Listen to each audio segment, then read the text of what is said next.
안녕하세요. 한국다양성연구소 김지학입니다. 오늘은 젠더 기반 폭력에 대해서 이야기 드리고자 합니다. BJ 젠민님과 배구 선수 김인영님의 사망 소식이 있었습니다. 먼저 두 분을 추모하고자 합니다. 그리고 두 분의 유가족분들께 위로의 마음을 보내고 싶습니다. 부디 평안해지실 수 있기를 바랍니다. 이제 우리가 해야 될 일은 이러한 일들이 반복되지 않을 수 있도록 하는 일입니다.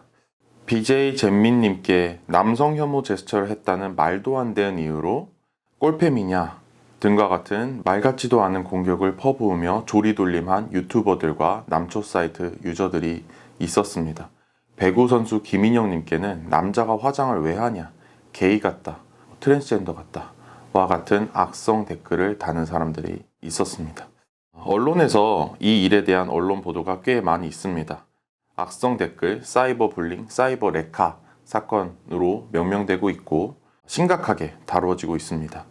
이 문제들이 심각하게 다루어지고 있다는 것은 다행이지만 빠져있는 논의가 있어서 저는 오늘 이야기를 나눠보고 싶었습니다. 두 분께 일어난 일의 공통점은 사이버 레카들과 또 악성 댓글을 다는 네티즌들의 사이버 불링이 맞습니다. 그러나 이것은 드러나는 현상의 모습이고 이 둘이 속수무책으로 경험했던 폭력의 이름은 젠더에 기반한 폭력입니다. 너무나 공고히 자리 잡고 있는 젠더 체제는 젠더 체제가 문제다 또는 답답하다라는 느낌조차 느끼기 어려울 정도로 일상적입니다. 태어나기도 전부터 성기 모양, 즉 고환 유무죠. 이 성기 모양에 의해서 성별을 여성이나 남성 둘 중에 하나로만 정해주고 이를 지정성별이라고 부릅니다. 여기서 이미 간성은 배제되게 됩니다. 지정된 성별에 의해서 우리는 성역할을 부여받습니다. 여성이냐 남성이냐에 따라서 어울리는 성격이나 외모, 심지어 직업까지 있을 거라는 생각이고요. 성역할 고정관념 또는 성통념이라고 부르는 생각들이죠. 사실 외부 성기의 모양과 자신이 인지하는 자신의 성별 정체성은 아무런 상관이 없습니다. 일치하든 불일치하든 우연이라는 말입니다. 그런데 당연하게 모든 사람이 시스젠더여야 한다라는 생각이 시스젠더 중심주의입니다. 모든 사람은 시스젠더 여성이거나 시스젠더 남성이어야만 하는 거죠. 그리고 시스젠더 여성과 시스젠더 남성은 서로에게 끌려야만 합니다. 모두가 이성애자일 것이고 그래야만 한다라고 가정하고 기대하는 것이죠. 또 그 둘은 결혼을 하고 출산을 해야 합니다. 소위 정상가족을 이뤄야만 하는 거죠. 성과 성욕, 그리고 재생산과 가족의 형태까지 정상과 비정상을 나누며 젠더와 섹슈얼리티를 통제함으로써 우리들을 획일적인 모습을 가지고 살게 만드는 것입니다. 여기서 벗어나는 사람들은 폭력의 대상이 될 수 있습니다. 성별 이분법이 나에게 맞지 않는 사람들, 또 여자답게 남자답게에 따라서 정해져 있는 성격, 성향, 외모, 직업 등과 일치하지 않는 사람들, 이성애자가 아닌 사람들, 또 결혼을 하지 않는 사람들, 출산을 하지 않는 사람들 모두 해당될 수가 있습니다. 그렇기 때문에 남자가 항상 가해자, 여자가 항상 피해자가 아닌 사례들이 발견이 되는 것입니다. 예를 들어 시스젠더 여성이 트랜스젠더 여성을 비하하거나 공격하는 사례가 있습니다. 또 이성애자 남성이 동성애자 남성을 비하하거나 공격할 수도 있습니다. 비혼 1인 가구로 살고자 하는 사람들, 또 그리고 동거만 하고 결혼하지 않는 사람들, 또 결혼했는데 출산을 하지 않는 커플들 등 다양한 사람들이 비난이나 공격의 대상이 되고 이 틀에 맞지 않는다는 이유만으로 공격 또는 이 사회에서 배제를 경험하게 될 수 있는 것입니다. 이러한 획일적인 여성성과 남성성의 기준에 의한 폭력은 일상적인 비하 표현이나 욕으로도 존재하고 있습니다. 성차별, 성폭력, 성평등에 대한 생각을 말할 경우 또는 그런 주제가 아니어도 그저 자신의 생각을 소신 있게 표현하는 여성들에게 팸이냐 꼴팸이냐라고 욕합니다. 생각이나 질문 없이 수동적인 여성으로 남성이 조종하고 통제하기 쉬운 그런 다루기 쉬운 여성으로 만들기 위해서입니다. 정상적인 남성도 정해놓고 여기서 벗어나거나 이에 미치지 못할 경우에 쪼잔하다, 째째하다, 또는 기집애 같다, 게이냐, 호모냐, 남자 노릇하겠냐, 처자식은 먹여 살릴 수 있겠냐 와 같은 말로 평가하고 비난합니다. 일상적인 제재들이 폭력적이라는 것을 알지 못하기 때문에 이렇게 극단적인 폭력들이 일어나도 이것이 젠더에 기반한 폭력이라는 것을 우리가 쉽게 알아채지 못하게 됩니다. 지난 20대 국회에서는 설리님과 구하라님이 젠더 기반한 폭력으로 인해 사망하신 후에 악플 방지법이 발의는 되었지만 제정되지 못하고 임기 만료로 자동 폐기됐습니다. 이번 21대 국회에서는 온라인 폭력 방지법을 반드시 제정하겠다고 정의당 장혜연 의원이 이야기를 하고 있습니다. 영국과 호주의 온라인 안전법이 그 예시입니다. 이 법은 사용자가 안전한 서비스 이용을 보장하기 위해서 온라인 사업자에게 반드시 지켜야 할 의무 규정을 부과하고 이를 위반할 시 막중한 벌금을 물리고 또 경우에 따라서는 고위직 경영진이 형사처벌까지 받을 수 있게끔 만들어 놓은 법입니다.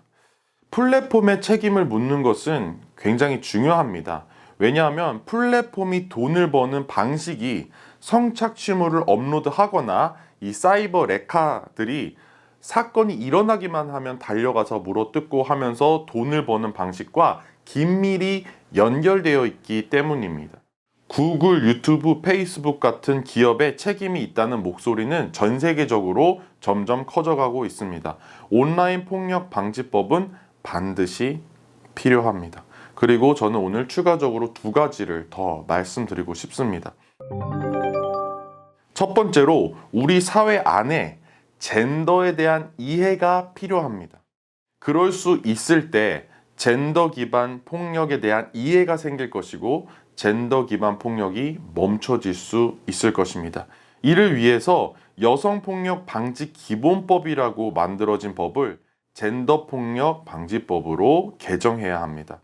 여성폭력 방지 기본법은 여성에 대한 폭력을 방지하고 피해자를 보호 지원하는 것을 국가와 지자체가 종합적이고 체계적으로 대응해야 한다는 책임을 명확히 했다는데 그 의의가 있지만 젠더 기반 폭력으로 명시되어 있었던 원안과 달리 최종안에는 여성 대상 폭력으로 바뀌게 되었습니다. 젠더에 기반한 폭력이 여성에 대한 폭력으로 바뀌게 된 원인은 국민의힘에서 결과적으로 여성이 폭력 피해를 많이 입는 거 아닙니까? 라고 지속적으로 물으면서 굳이 젠더라고 쓸 필요가 없이 여성이라고만 쓰자 라고 이야기를 지속적으로 함으로써 여성으로 바꿔버리게 됐습니다. 그런데 결과적으로 여성이 많은 피해자가 되는 거, 그래서 피해자를 보호하고 지원하는 데만 머무르게 하는 법인 것과 젠더에 기반한 폭력이라는 것을 명시하고 젠더 폭력 방지법으로 이름을 졌을 때는 확연한 차이가 드러나게 됩니다. 젠더에 의한 폭력이라는 것을 인지한다는 것은 젠더 체계, 이 젠더 시스템, 젠더 규범이 있다라는 것을 알고 그것이 폭력적인 것, 억압적인 것이라는 걸 인지하고 그걸 바꿔내고자 하는 법안인 것이고 그에 의해서 폭력이 일어났을 때도 역시 피해자를 지원하고 보호할 수 있기 때문에 그 원인과 결과까지 모두 문제 제기를 하며 해결할 수 있는 법안이 될 수 있는 것입니다. 이 법이 다시 개정돼야 될 이유는 또 있는데요. 국가가 성교육 제공에 의무가 있다라고 명시했던 것을 삭제한 것입니다. 저는 이 부분을 다시 돌려놔야 한다라고 생각합니다. 제가 오늘 추가적으로 말씀드리고 싶은 내용의 두 번째도 바로 이 성교육 부분입니다. 어린이, 청소년, 여성, 성소수자, 장애인, 노인 등 모든 사람들이 자기 자신의 신체와 젠더 섹슈얼리티의 주체가 되게 하는 성교육이 필요합니다. 인권과 성평등에 기반한 포괄적 성교육을 모든 사람들에게 제공할 수 있도록 공교육, 시민교육, 마을교육, 평생교육을 통해서 국가와 지자체가 적극적으로 노력해야 합니다. 그래서 포괄적 성교육 기본법이나 성평등교육 기본법이라는 이름으로 모두에게 종합적이고 체계적인 성평등 성교육이 제공될 수 있도록 하는 법을 제정해야 합니다. 자기 자신의 신체와 젠더 섹슈얼리티를 탐구하고 다른 사람의 신체와 젠더 섹슈얼리티를 인정하고 존중할 수 있는 사람이 되어 성평등한 사회를 함께 만들어가고자 하는 시민들이 우리 모두가 될 수 있을 때 젠더에 기반한 폭력도 또 그에 의한 온라인 폭력, 사이버 불링도 일어나지 않을 수 있게 될 것입니다. 그래서 우리는 드러나고 있는 폭력적인 현상과 또 그의 뿌리가 되고 있는 근본적인 원인까지 파악하고 모든 것들을 종합적으로 문제 제기를 하고 해결할 수 있도록 함께 노력하는 우리 모두가 될 수 있었으면 좋겠습니다. 감사합니다.